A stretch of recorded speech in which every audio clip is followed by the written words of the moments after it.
She got along with everybody.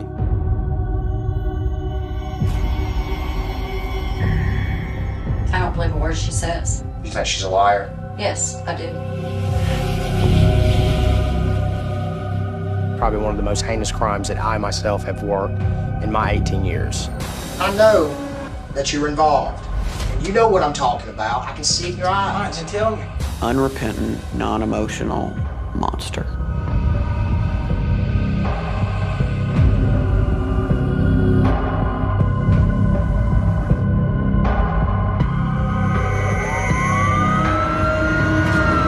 That's all I'm asking for is 10 minutes and another cigarette. He thought he knew more than what we did.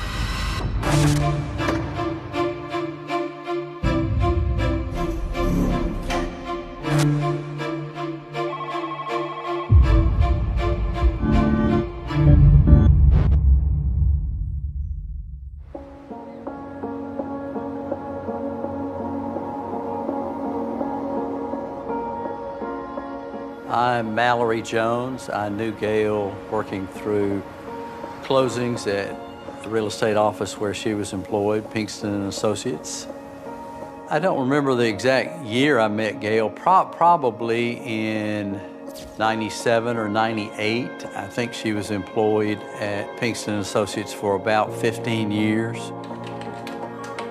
Calder Pinkston's office, his real estate office, was a warm and welcoming environment that did basically 99.9% real estate. That's all they did. So they basically did real estate closings.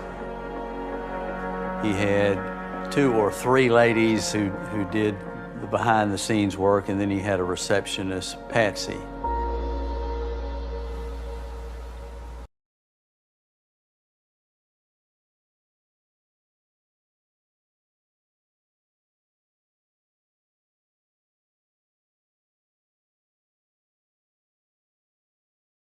To come to work for his firm.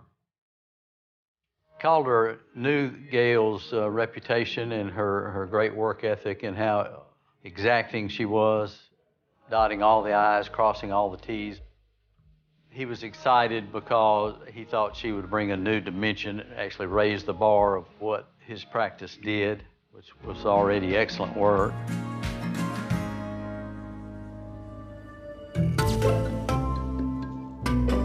Gail was a good person. She was a sweet lady and had a good personality, had a good sense of humor. She got along with everybody.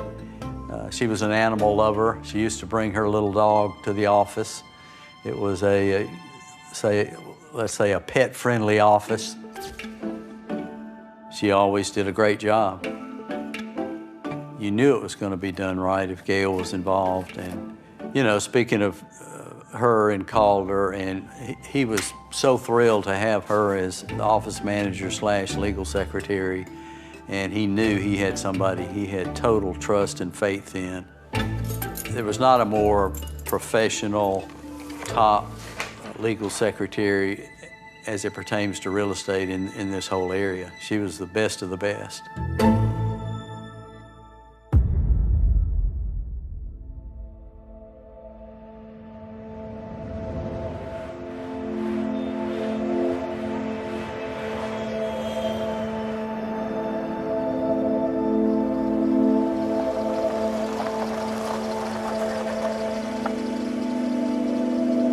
Gail's neighbors, Lori and Ken Dalton, went out of town to a football game. They were good friends with Gail. They knew her really well. They asked Gail later on that evening to put their dog back up in the house for them. So when they got back home around 3 o'clock, 2:30, 3 o'clock in the morning, they noticed that their dog was out. They thought that was suspicious. They went over to Gail's house, knocked on the door. They didn't get an answer.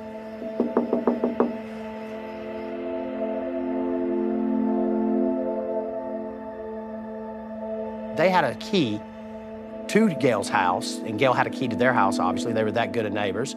And he tried to use the key to get in. He couldn't because the deadbolt was locked. Now, Ken stated to me that that was really suspicious because Gail never uses the deadbolt to the back of the house. And so he actually contacts 911 An officer responds out to the residence. They still can't make entry into the house, so they called the fire department out. And when the fire department arrived, they made entry through a window.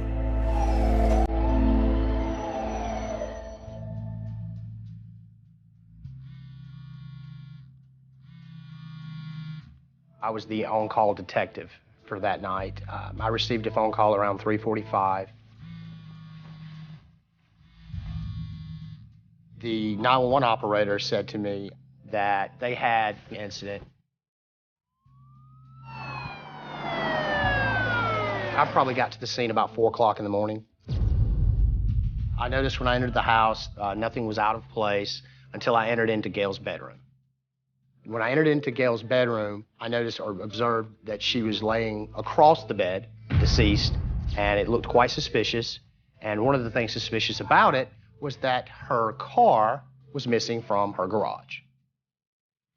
We called our crime scene unit out to the residence. They showed up, they started photographing the residence, basically and processing the scene. There was paperwork strewn all over the room, on the bed, on the floor. There were clothes thrown on the floor. The bedroom was just in complete disarray.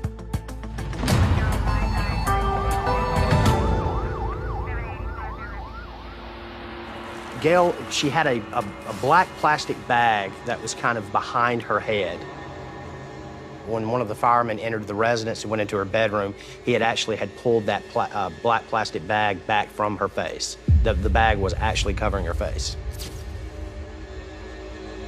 Some of the things that we did notice about with Gail was that she had, her pants had stains on them, like from bleach.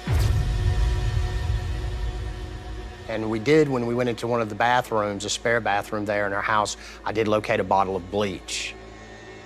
Obviously, someone was trying to hide something. This was October, and the thermostat in Gail's house was turned all the way down to 59 degrees. A neighbor stated that around 4 o'clock that afternoon on the 5th of October, they actually saw Gail's car leaving the house. I knew that with all the circumstances just surrounding just at the scene that night, that this was not going to be a suicide or a natural death, that there was going to be something more to it, that this was going to be a homicide.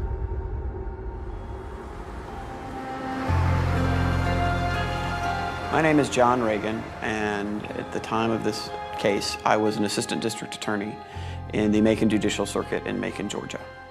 Macon is a mid-sized southern central Georgia town. We're located right in the geographical center of Georgia. We're proud of our history and our heritage. It's a southern town. People say hello. We have our share of crime, but for the most part, it's a town where you can live and be happy and know your neighbor and be safe. Gail's neighborhood, for something like this to happen in her neighborhood, was highly unusual. The neighborhood is a quiet, suburban neighborhood where these things just don't happen.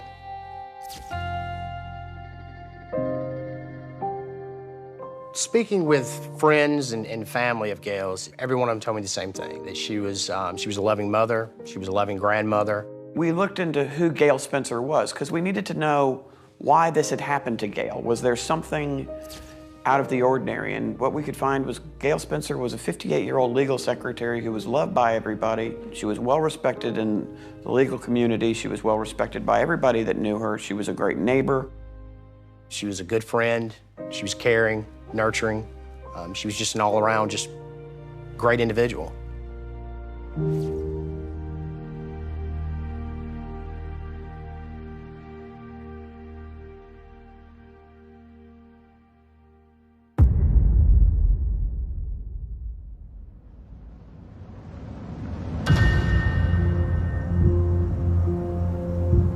I returned to Gail's house to do a second look over of it.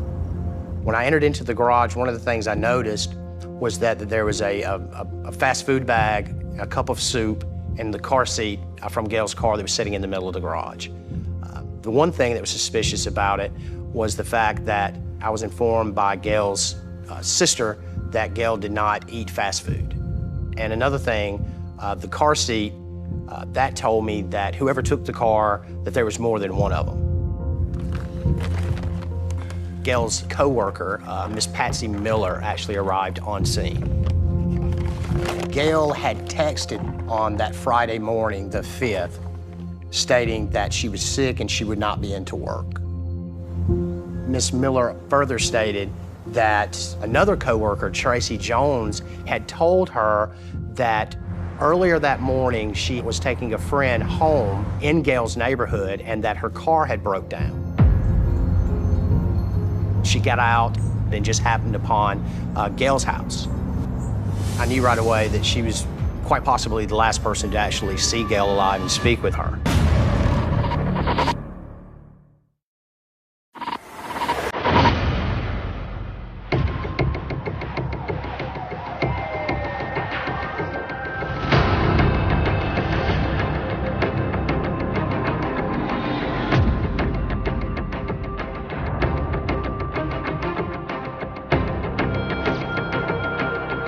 Tracy went over and knocked on some doors in the neighborhood and just happened upon Gail's house.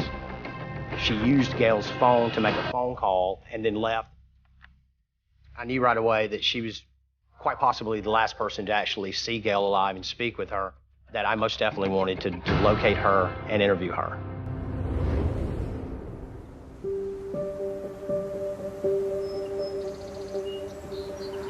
I did meet Tracy Jones. I do remember meeting her in the office, being introduced to her. She was also a legal secretary, and from what I understand, she had worked at other law firms. She would also do similar things that Gail would do. I don't think she had access to trust account funds to that extent because she hadn't been there that long. Gail was Tracy's direct supervisor. If Gail was not there, Tracy would take over certain roles, fiduciary roles.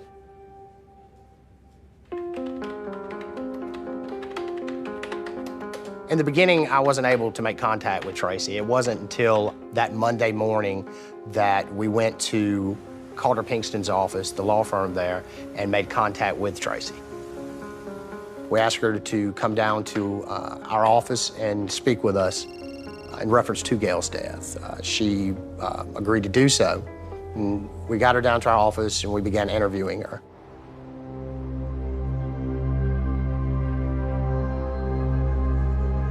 She actually did admit that on the morning of the 5th, that she had went over to Stinsonville Road, Gail's neighborhood, to meet with a guy that she only knew as Eric.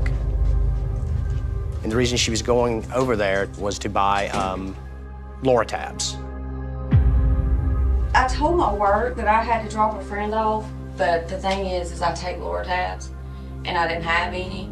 And a friend of mine had told me that there was somebody, this guy on Holly Mill, that sold Loratabs. Figured I'd drive over there, see if they were up, see if I could buy some. I knew Gail lived there, so I walked over there and she came to the door. And I asked her if I had to have something to drink, and I had to pee really bad, so I went and peed. I peed first, and then I went in there and fixed me something to drink. She said, well, I gotta get ready. She really didn't act like she wanted to talk to me much. It seemed out of the ordinary, and some red flags went up about where she said that she had seen Gail or been in communication with Gail on that Friday, and it wasn't adding up. To me, it's just strange that the house you were going to is right there in the same block as Gail's house. Well, I really didn't realize it at first until I got over there, and I was like, oh, well, it's right there. And yeah, of course I did once I got there. Her story just wasn't matching up, and her demeanor just was not right. Something was completely off about Tracy, and I knew that we needed to look further into her. I might need to come back and talk to you later. So, Okay. I understand. all right. Okay. Y'all gonna take me back to work? No, you gotta walk. Well, after interviewing Tracy that Monday morning, we didn't have anything to hold her or to keep her, so we let her go. We also had Gail's other coworker, Patsy Miller, come in and meet with us, at which time we obtained a statement from her about the information that she had given to us on the scene in relation to Tracy Jones. Tracy always called in late, didn't show up, had to go do this, the car won't start, I need a tire. Yeah, it just went on and on and on. Do you know, I mean, were they close friends? Gail and Tracy? No. Gail just didn't like the way that Tracy did her work. And Gail would have to go over it and redo it. And she had told her a number of times. And she just wouldn't listen to her, I guess. I don't know. Did you have a conversation with Tracy about anything in particular about that morning? Mm-hmm. What was that conversation? She come in, she clocked in, and we're walking around, and then she just told me that she broke down on Gail's road. But she didn't know that that was Gail's road because she didn't know where she lived. She was outside knocking randomly on people's doors, and she saw the lights on in Gail's house. So she knocked on her door, and she come to the door, and she was shocked that it was her. Patsy also had stated that on Thursday, October the 4th, the day before, Tracy Jones had called in sick. Patsy said that Gail and her got a little bit nosy. They went into Tracy's office where they saw a sticky note on Tracy's desk. The sticky note was an address for the passport place in Atlanta. So we looked up the address on the internet, and it's a place where you go to get passports, and you can get them quick in 1 to 2 weeks. She also stated on that sticky note was the name of a Michael Brett Kelly.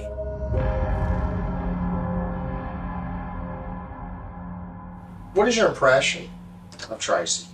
I don't believe a word she says. You think she's a liar? Yes, I do.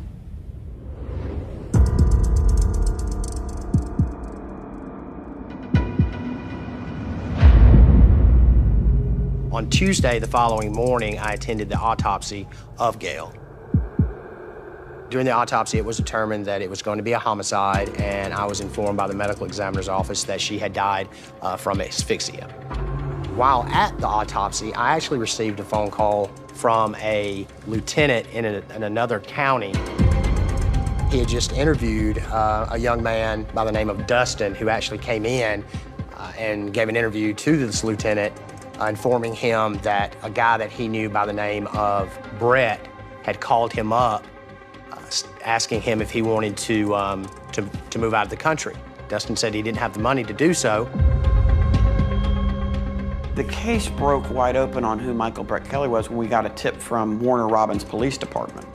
Warner Robins is just south of Macon. It's in Houston County. Brett told Dustin that he knew this old lady who they could hold hostage and could basically steal $1 million from.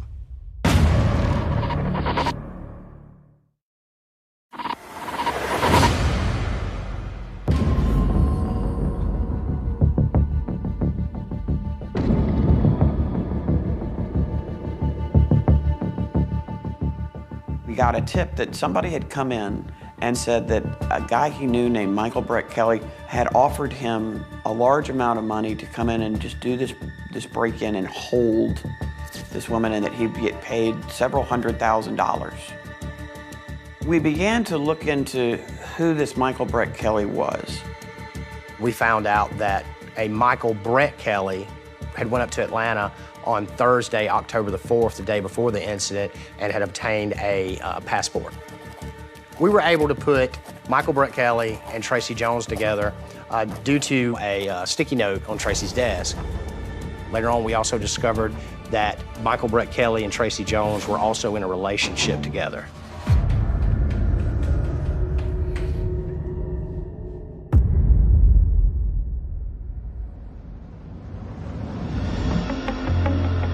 After we got this information on Michael Brett Kelly, we were trying to locate him. And so we were trying to figure out where he was at. That Tuesday morning, Tracy was brought back in for another interview. And during that interview, Tracy actually gave us Michael Brett Kelly's phone number. And some of the other detectives had come up with the idea, just call him and see if he'll come in. All right, let's call him. Put it right there. Put it down there where I can get flat on the thing. Hello? Brett, Yes, who is? this is Scott. How are you, bud? Good, how are you? Just to make sure I'm talking to the right Brett that I think I'm talking to, what's your last name, Brett? Kelly? Brett Kelly. Okay. You gonna come see me? Yes, sir. Alright. Where do you want me to come to? Alright, come to the detective bureau. I said, there's no way that this guy, knowing what he's done, is going to drive himself to the detective bureau to be interviewed in reference to this. Well, I was wrong. He showed up. You came down here on your own free will and everything. Yes, sir. Okay, I appreciate you doing that. Can I ask, was I on the phone with you? No. Why is that? Why you ask? Well, I was wondering. Because I was on the phone with some detective. Yeah, that's Detective Chapman. Do you have any idea why you're down here? No, sir. None whatsoever? None whatsoever. Okay. He was completely cold, distant, displayed a kind of a cocky attitude in the beginning. He thought he knew more than what we did. I know that you're involved, and you know what I'm talking about. I can see it in your eyes. All right, then tell me. Okay? Do you want to help yourself or not? Do you want to talk to us about it or not? Well, I got caught up here and y'all haven't even told me the reason why I come up here. So how am I gonna help y'all out what y'all need if I don't even have any help for myself? Well, he's a tough guy, man. Mm-hmm. Yeah. Were you that tough with the lady? Do you know what her name was? Do you know what her name was? Look at me, Brett. Do you know what her name was? Okay. What was it? Her name was Gail Spencer. She was 58 years old. She had 2 grandbabies. Small. She had a son that loved her. She had a sister that loved her. She loved her job, and she had neighbors that loved her. Her name was Gail. Okay, my name's Brett, and I didn't have anything to do involved with myself with that lady.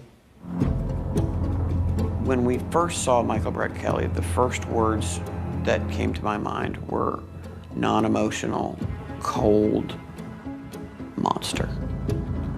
He thought he had this perfect plan and he was going to get away with it, and he was going to be able to absolutely get one over on the police, that there was no evidence linking him, and that he would be able to walk out of this scot-free, and he was dead wrong. Oh, goodness. Oh, where was Tracy at Thursday? Did she go to work or was she at home with y'all? She did go to work Thursday? Okay. Now, what I wanted to show you here, kiddo, is you stayed at home Thursday, right? All day Thursday. What is that right there? Passport? A passport. What does that say we're stamped at, pal? October the 4th, 2012. You couldn't have got your passport and it's stamped on October the 4th, 2012 if you were at Rutland Corners all day Thursday and all night Thursday. Okay.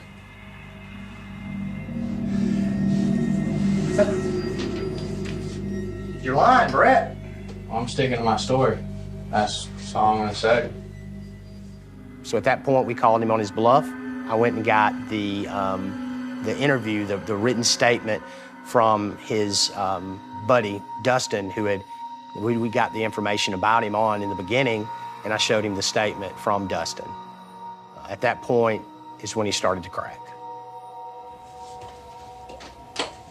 As long as I don't get lethal injection. I want to treat you right since you treated me right, okay? Sorry about lying about the passport. That's okay, that's okay. So you, look. I ain't admitting to nothing yet. Okay. That's fine. Damn. Damn. I ain't no psychopath. I know you're not, Brett. I can look at you and tell you, this went bad. And I just need to know I need to know why. I need to know that. And I remember because I was going home and I got a phone call as I was headed home from another detective who said, Michael Brett Kelly is breaking. This is your chance, Brett. You can actually do right for this woman by doing this. That way I can contact her son and her sister and can tell them, look, he told me what happened. And if I can do that, I know God can forgive you and maybe the family will have some peace, okay? So let's start from how all this got started. Okay? I'm right here with you. You can see it on the video. He just breaks down and asks Detective Shirley, I'll tell you everything, but will you pray with me? Can you say a prayer with me first? And I'll tell you everything. Yeah. Detail to detail. He went from this person who was trying to be arrogant and flippant and nonchalant and cold and think he was the smartest person in the room to a crying, just sobbing, broken individual. Oh, Heavenly Father, Jesus Christ, give Brett the strength to come forward. Bless his heart for being willing to come forward here today. For he loves you, Jesus. For he loves his mother. He is sorry for what he's done.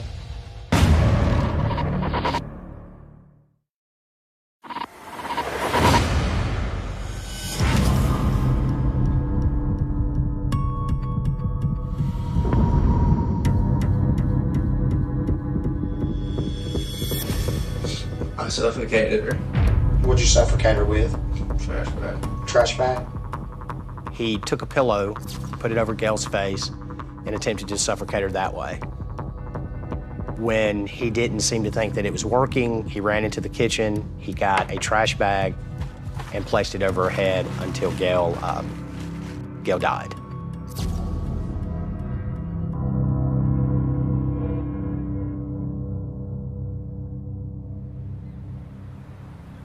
We've been doing good.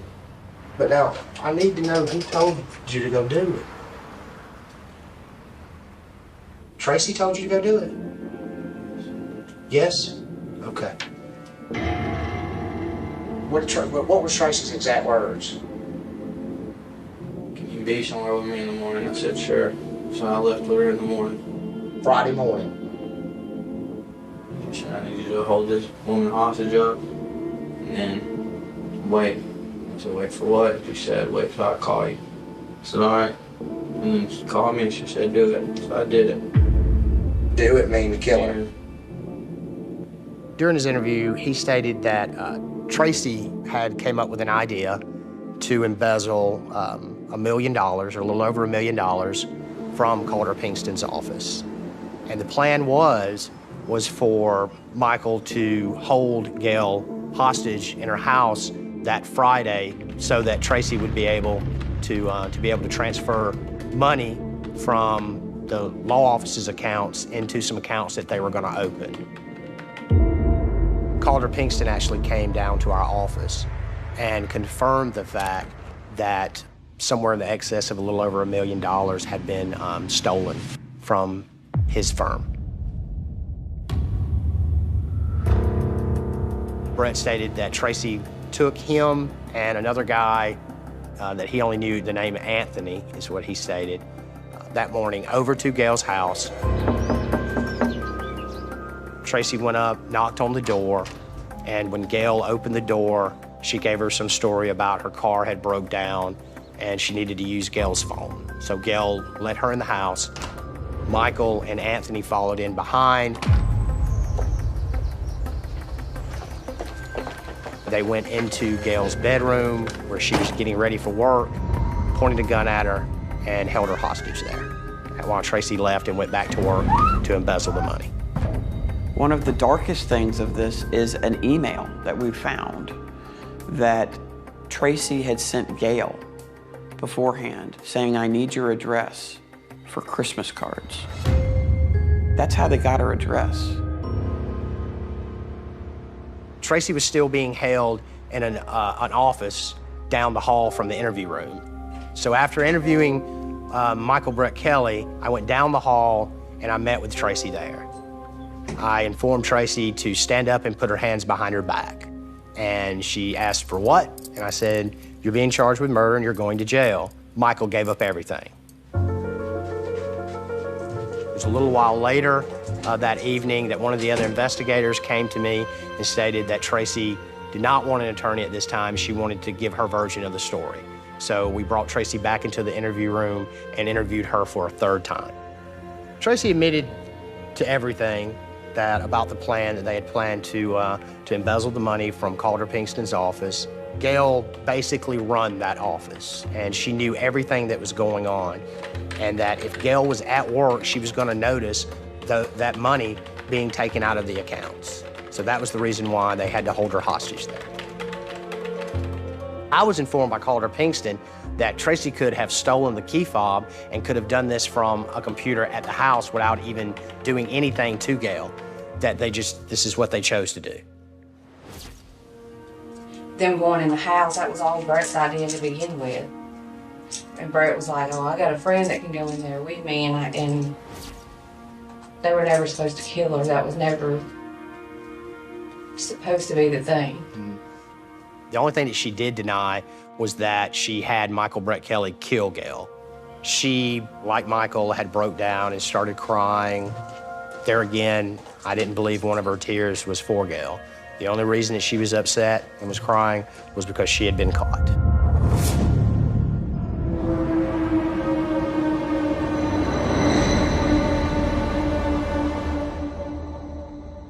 We've got Michael, we've got Tracy. Now we know about this other individual involved, Courtney Kelly. So now we've got to track her down. We were actually live looking at the bank accounts that she had that were opened up, and we were able to locate Courtney in a hotel down in Warner Robins.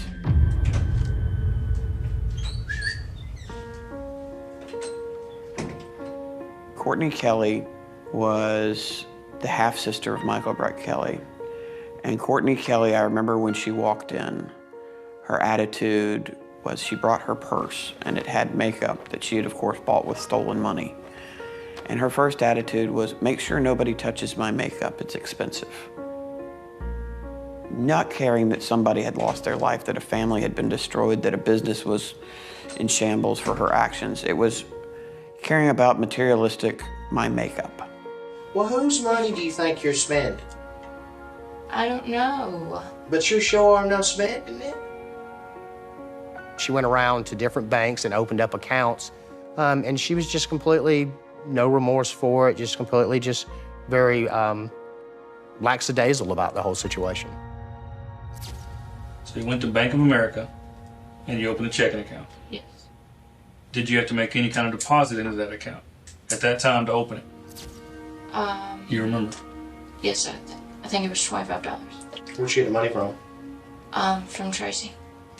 Tracy was having you go to these banks or no? Yes. Tracy was having you go. Okay, just one. Courtney had opened up all these accounts, and these accounts were in her name. Well, Courtney starts to get nervous and suspicious. All three of them were being, I don't know, it just kind of seemed like they were being secretive about some things, and like there was a bunch of stuff I didn't know that was going on. I felt like at the apartment I was being watched because I was the source to getting the money. So she actually leaves. None of the other guys can get a hold to Courtney. They can't find her. She has access to all the money. So they couldn't leave town. So they had to wait, Tracy had to wait till that Monday morning and show up to work, at which time she embezzled more money out of the accounts so that they could get out of town. Well, I mean, I'm gonna say that you went on quite a little spending spree, and it's not quite all adding up. Because I mean, we know that there's a lot of money spent. How much dough did you buy? I mean, I know you do. I know you do drugs. But Okay? I didn't buy any. I mean, I don't care. We're not arresting you for Right, drugs. I know, I understand that, but I did not. I'll tell you what I'm gonna do. I'm gonna take a break, and I'm gonna let you think about some of the other expensive items that you bought, okay? And I'll be back, all right?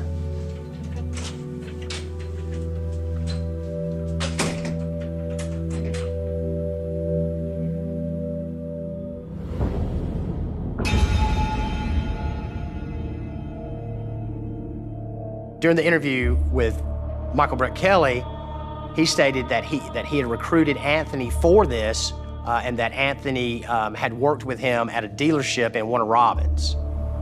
I don't know his last name. All I know is his name's Anthony. I don't know anything about him, honest to God, I don't. He was a co-worker from my work. He don't work there no more, he used to. And we were able to identify Anthony as actually Keith Anthony Dozier. Do you know where Brett's at and the other two girls? Well, the two girls. Yeah. Do you know where Brett's at? How about that? No. Brett's in jail. Brett's in jail for murder. He asked me to meet him. He said that, you know, he said he was going to give me like $5,000. He told me that there was some lady, pretty much he just told me that we was just going to be babysitting all day. And I was like, that don't, it sounds easy, but nothing's ever easy. Agree with you on that. Out of the foursome involved in this, Mr. Dozier was the only one out of the group that did not have a passport. Did you get a passport? Did you get a passport? No. Oh, who the was supposed to take the fall for this? I told Keith, I said, so you're the only one out of this group that doesn't have a passport. You're the fall guy. They set you up, Keith, to take the fall for this case. That you're gonna take the rap for Gail's murder.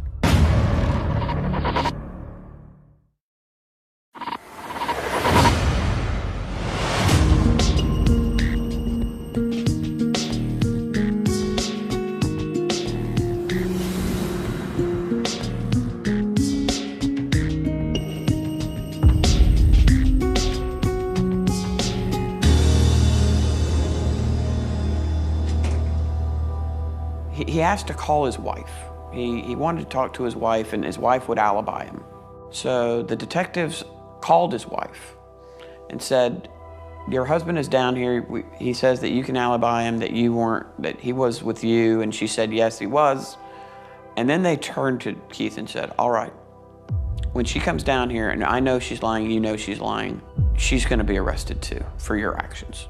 And he said, give me 10 minutes and a cigarette. Okay, all I'm telling you is this. Look at me, man. I know this is tough. I don't believe you, Okay, man. give me 10 minutes, all right? That's all I'm asking for is 10 minutes and another cigarette.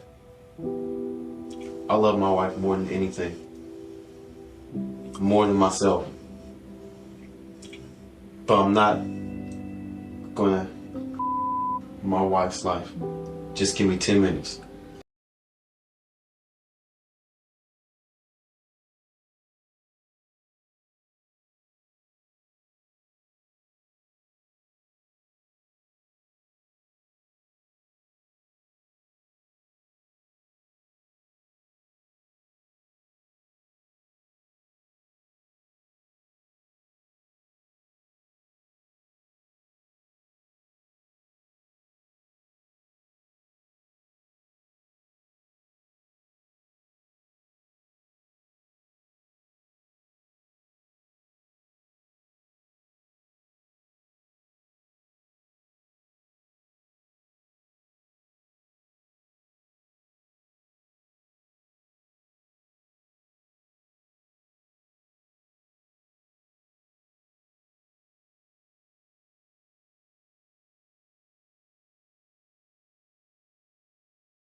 Walk down the hall and be a lookout while he killed her. After it's all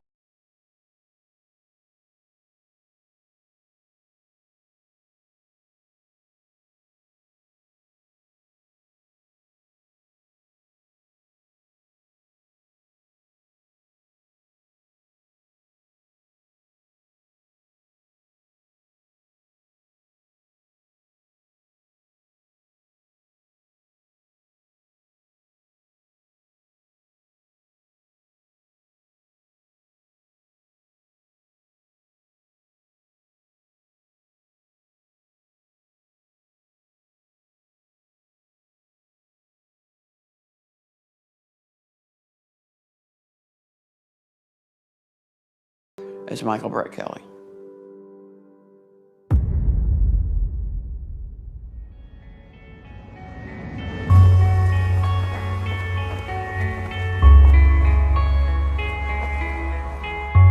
Tracy, Michael, and Courtney all pled, and they pled to every count that they were charged with.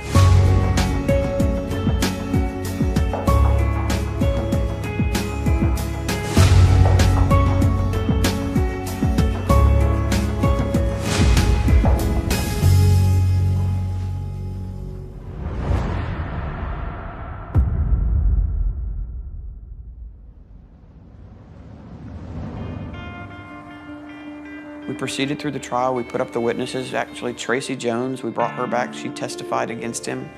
Asked her how to use the restroom and not eating something to drink. So your role was to get the door open? Yes. And they walked in the hall. When they walked in the hall to go into the bedroom, they shut the door. Who came in first? Dozer did. The jury deliberated for about 3.5 hours and came back and convicted him of all charges. And we asked for and received the maximum sentence life without the possibility of parole. So Keith Dozier is right where he needs to be as well.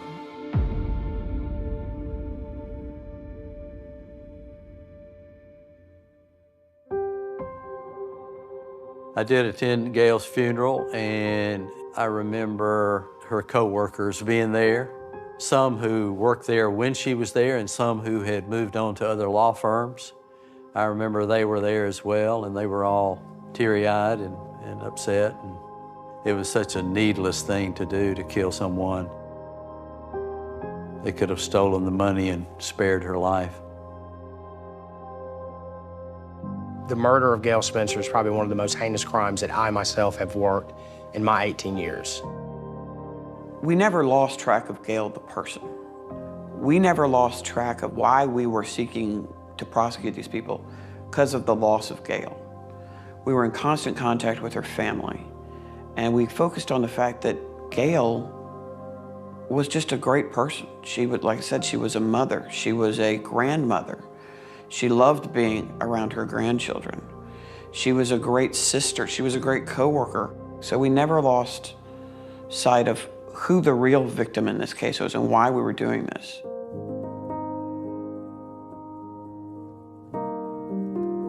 I will never forget this case. Just the intricate planning, the callousness of these people, and the absurdity of their plan, thinking they could get away with it, is a case I'll always remember.